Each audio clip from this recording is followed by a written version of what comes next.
This is the Global Podcast Network, where executives and professionals connect, share, and inspire. Stay tuned for the conversations that drive success.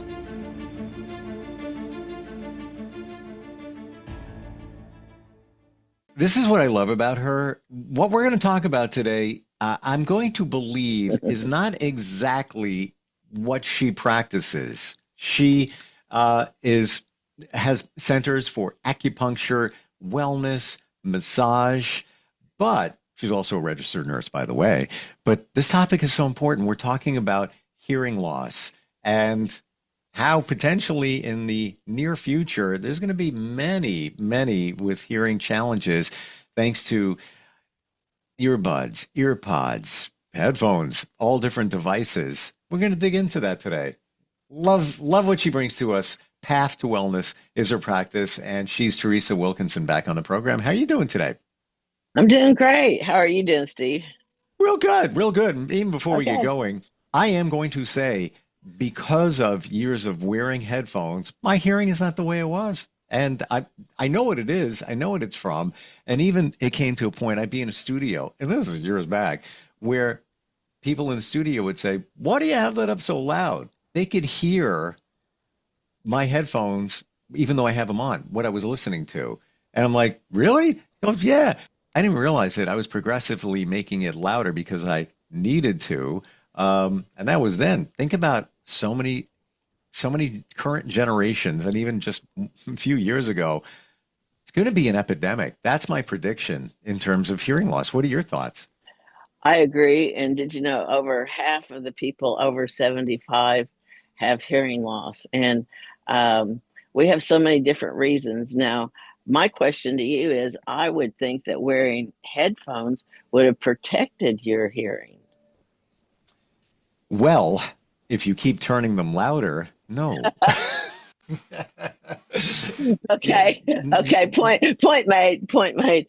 Okay. So what I think is interesting is just going back to the anatomy of the ear.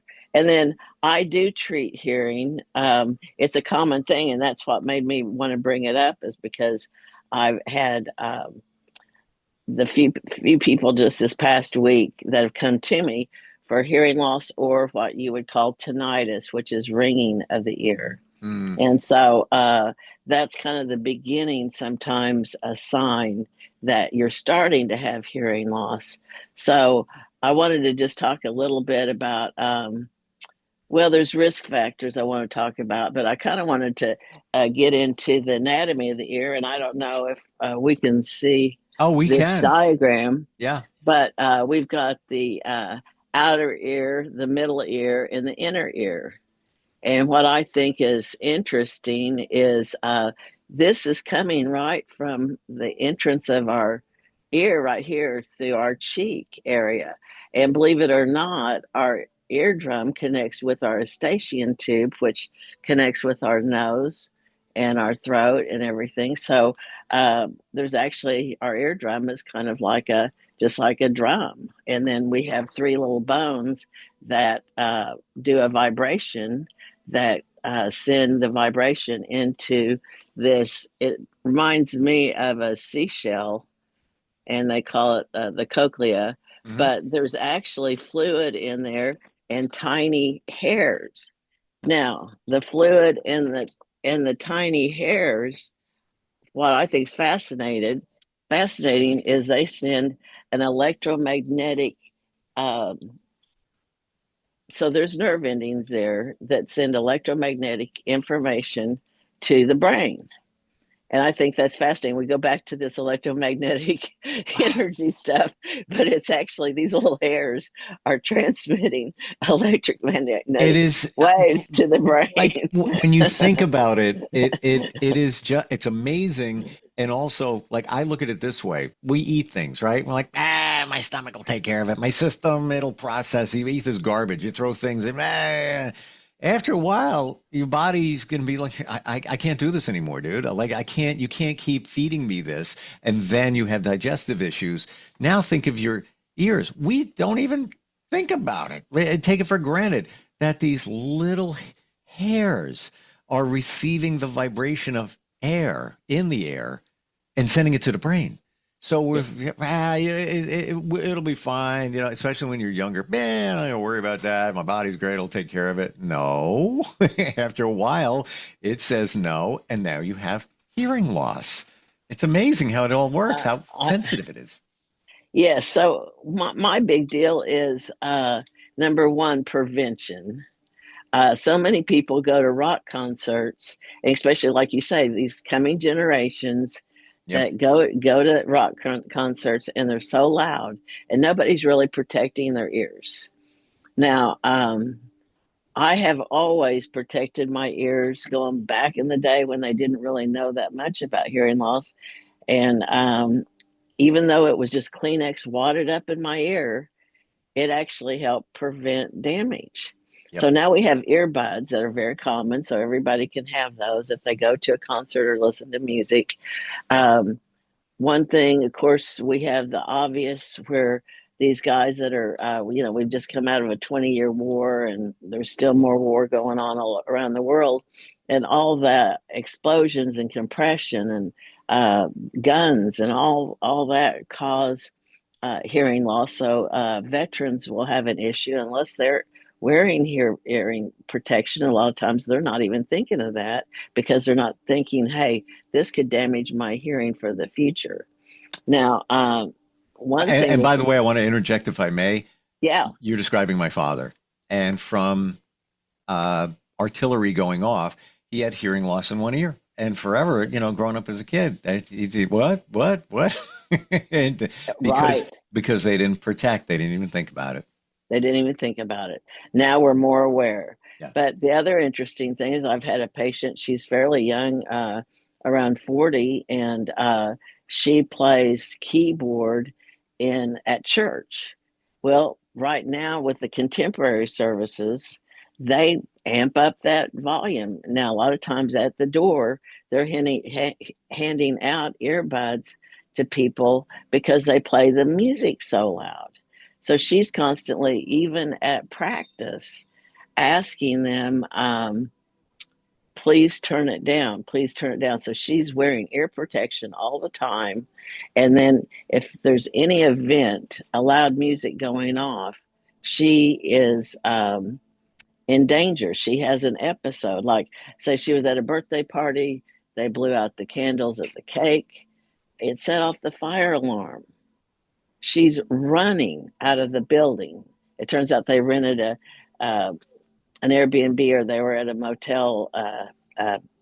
Alarm went off.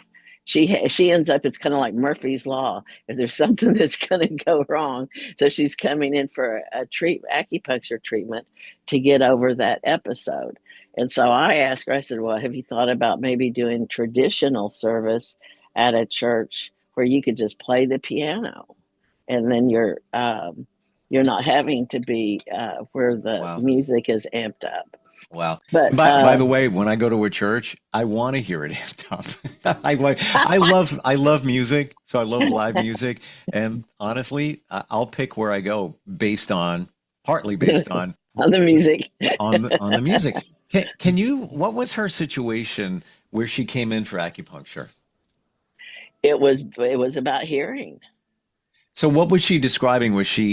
Did she feel like something might be up, a little bit of loss? Like what was going on there? Why she needed it? Okay, so a lot of times the initial thing that people will experience is ringing in the ear. Yes. Or the tinnitus. There's muffled sound. There's different factors like you're bothered by background noise. You can't be in social settings. Like, so when I know she's coming in, I turn the music down. I make sure the music is down, not only in the building, but in the room she's going to be in. And I make sure everything, I speak quietly, and I'm conscious of her situation because she's so sensitive.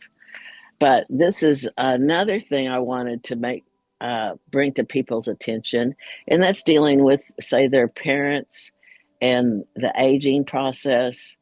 So this is a story, and I always like stories because I think they kind of give a clue about real life. But this is a man who had a hearing problem. His children did not live here. They're all multimillionaires. One's in Chicago, one's in Houston, and one's in Colorado. Well, it was the youngest, the daughter, that came in about 10, 15 years ago and got an Apple phone with the hearing aids to go with them.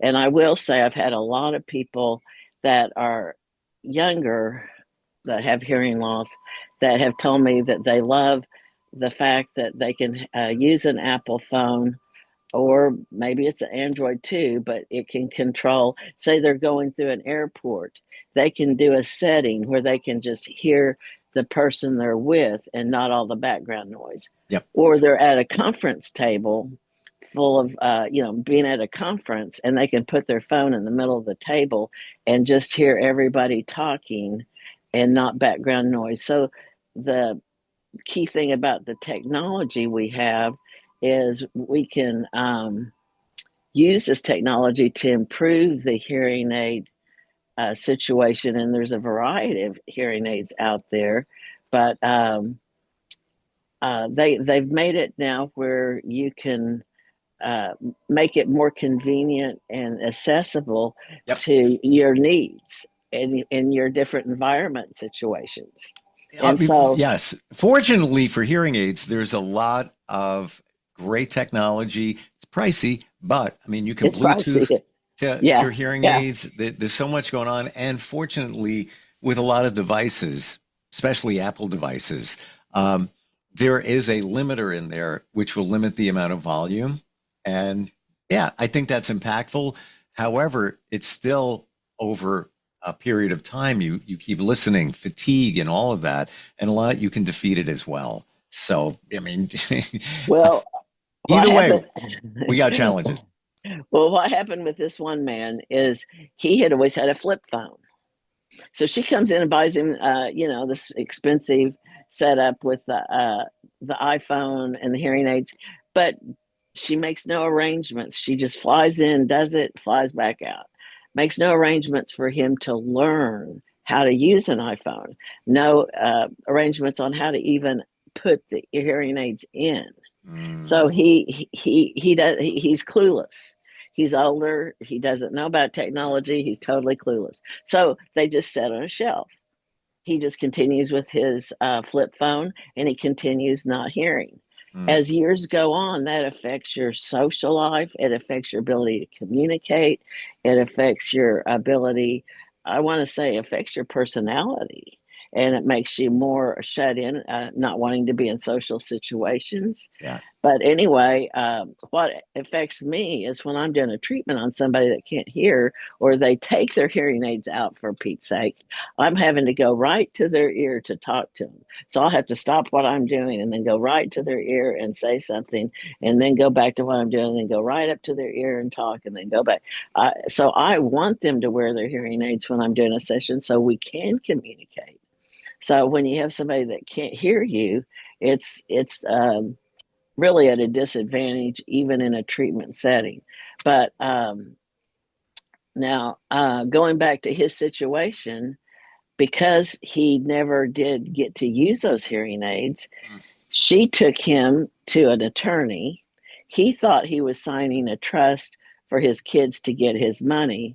What she did is she took the rights away from him, and she took control of his all his money, all his possessions, all his property.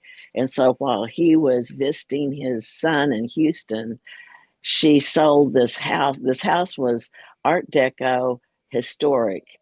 It was designed by an architect professor at the college for an art professor. So it was like a two-story full of glass so she could do her artwork, these sunken fireplaces. It was very artistic and unique in a very historic part of town. And she sold it for peanuts and got rid of all his possessions, set him up in a retirement center that's way out of town, not even convenient for him to come in for his visits or see anybody. Then she told the staff at the retirement center not to let him see his friends or go out to eat with anybody, and isolated him. He came back so upset. But the key thing is it was because he could not hear and he trusted her that he got complete, his whole life got changed. So hearing is so important. Oh, Um, Now, I've had patients that are uh, born, say they were a forceps delivery. And that's another thing. Ideally, you want to, if you think your baby's going to be too large to come out, you may want to be sure you have a midwife, somebody that's going to help you articulate that baby in the delivery process, because using forceps puts pressure on the cranial nerves, and you can have blindness and deafness with a forceps delivery. So I've had people that were born with that situation and it caused them to be deaf for life. oof. So I had some through nursing school. I had one of my best friends took sign language, and so I got to know a lot of deaf people in that process and learned sign language. So that's another thing. If you're adept to sign language and uh, communicating in a different way, um, that's another thing. But a lot of people that are starting to slowly go deaf over time don't aren't learning sign language, and then they're not hearing things, or you have to look right face to face with them for them to hear what you have to say, even though they might have hearing aids on. Unless you're facing them, if you're behind them saying something, they can't hear you. Mm. So but what I wanted to say is we do provide acupuncture for hearing, just like I was telling you about the lady that plays at church, comes when she has episodes or situations where she's needing help. We do have ear candling, and I use a real high grade ear candle. It's not your average ear candle, and I special order it from this lady in Arizona. And she does a special, she uses different herbs and the wax and everything. So it takes about 30 minutes for one candle to burn. And the different herbs have different qualities for maybe it's more for sinus problems, or maybe it's more for emotional problems, or it might be more for the herbs will have different specific purposes. But a regular ear candle that you can get at the drugstore may take 5 minutes to burn. One of these takes 30 minutes. So we use a very high quality ear candle. Now, I all I've heard ear candling before, but I'm not even 100% sure what it does for you. Can you explain? Well, it creates a vacuum, and it's about maybe 18 inches long, and it fits inside the ear, but it's a cone that comes out, and you actually light it on fire at the end. Now, I have somebody laying face up because I don't want any fire coming on their face. A lot of times it's shown on the internet where somebody's laying on their side, and the candle's going up and the fire's above their face. I think that's unsafe. So I have people lay face up, and the ear candles I do one at a time are coming out from the side of their head. But I What does it actually do though? through through through creating the vacuum with that fire, it will pull out earwax. So it's a way of pulling out earwax and any fluid. So sometimes people just have a buildup of fluid from different kinds of, I want to say, believe it or not, like a dermatitis situation can cause um, rashes in the ear and fluid coming out. Wow. I have people that just have a buildup of earwax. So I do have drops that I apply with a kind of a bulb type suction. So I let the drops soak in for, say, 10 to 15 minutes, and then use the bulb to uh, pull the fluid out once the earwax softens up. So So sometimes would you say, Teresa, that's more effective? Because, I've heard of washes where, the and maybe something that draws it out. Would you say ear candling is the best method to pull that stuff out? It's one of the best methods, and then a lot of times I'll combine those two things, soften up the earwax with the drops, and Uh, then use the ear candle to help pull it out. So hmm. sometimes the combination is helpful. Wow. And so anyway, and then I do electric stim. Either it's the e-stim regular electric stimulation, or I still use that Pashi Pashi, which is the World War II Japanese diode electric. Um, I use that also. I have some people that prefer the diode electric. They feel like they get more results than some people. It scares them, the idea of it. And so I'll just do regular eStim because you can control, as I'm turning up the dial, you can control let me know when you feel it.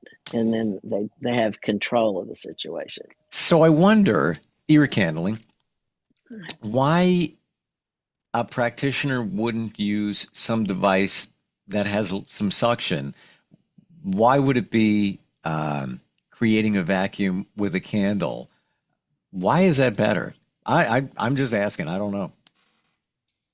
I think well, it's an age old practice, but I will say these particular air candles, and this lady that makes them is 78. So I've been wondering, okay, what's going to happen when she passes? I hope she passes this on to one of her kids or someone else, that so that Mm, this can still be made. But because the way she soaks it in these herbs and wax, it makes it a very mm. more intensive treatment than just the ones average ones you will pick up. So, But in your experience, because I've always wondered about this, scale of 1 to 10, 10 being we all have tons of wax in our ears and it needs to be cleared out. It just accumulates. It could be affecting us. That's a 10. Like that's, way over there extreme. Where would you put the population on an average? This is not scientific, based on your experience of working with people that have troublesome earwax. What do you think? that's a good question. There's some people that I don't know if it could be genetic. It could come from when they were a little kid and they were prone to ear infections. Mm, But there's some people that are more prone to earwax buildup, and we're talking serious earwax buildup.